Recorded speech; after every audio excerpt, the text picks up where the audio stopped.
The Funoguide was designed for parents as a resource to teach children how to read. This child-friendly guide provides years' worth of fun activities woven into everyday on-the-go life that will help you provide your child a systematic understanding of the English code through play and incorporates all the components of literacy. I take this with me everywhere. It gives me the information I need to take advantage of teachable moments at any time, in any place. Teaching takes place in the car, grocery store, restaurants, and during fun family activities, rather than across the desk. So let's take a look at the Funoguide. The beginning pages contain an overview and guidelines on how to use the Funoguide. It is not necessary to learn all 72 phonograms at once. Concentrate on learning the ones that you will be teaching. The front of the page is for the child. Read or sing the ditty. Talk about the picture. What is Wordy doing? Show your child what the phonogram looks like. The information on the back will bring the phonograms to life through gesture and play, and uses all modalities of learning: hearing, seeing, moving, and touching. The more senses we can activate, the more learning will take place. This is your teaching guide. While it is phonogram specific, breaking the code, it contains a buffet of activities for you to choose from that incorporate all the components of literacy. So let's take a look at these individual activities. Hit like a champion, listen to me. I makes 3 sounds: I, I, E. The center of your guide will describe a gesture to add to that little ditty.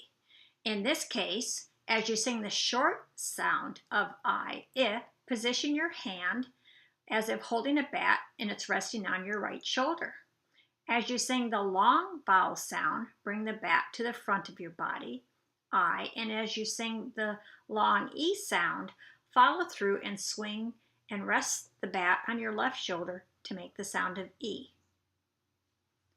We can make that even more fun by adding a little plastic bat to our clue box and bring more of the kinesthetic and activity into this. You will also find word lists that will describe each of the sounds that it makes. Be sure to dictate the sound to your child. Hear the sound and let them write it down. You will also find a list of vocabulary words. Don't hesitate to introduce higher level vocabulary words at every opportunity in your day-to-day speech. You are doing your reader a huge service when you do so. Never underestimate the potential of your reader to learn and use a rich vocabulary. You will also find a list of fun family activities that will bring the phonogram to life and generalize it into the real world. We also have titles of children's books at the end of each phonogram. These are intended to be read for pleasure. Phonogram hunts are my favorite. Now let's take a look at some of the suggestions on the back of the Funoguide for the phonogram hunts. If you look at the back of the alphabet consonants, there are suggestions for phonogram hunts. Use these and get a flavor for what a phonogram hunt is all about, and then once you get used to that, apply that to the other phonograms that you're teaching. Let's take B for example. You could hunt in the grocery store for a phonogram. Let's find something that we eat that starts with B. For instance, bananas, blueberries, butter, beans, broccoli.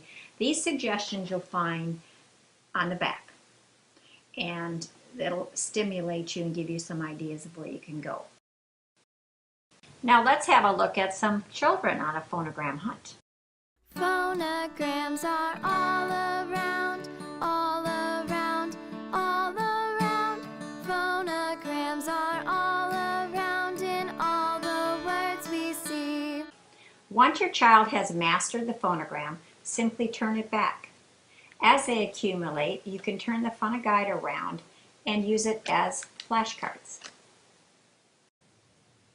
Using gestures, clue box, phonogram and sound hunts, incorporating vocabulary, writing, and family fun with your Funoguide at hand. I invite you to put on your detective hat, grab your magnifier, and help your children discover the code.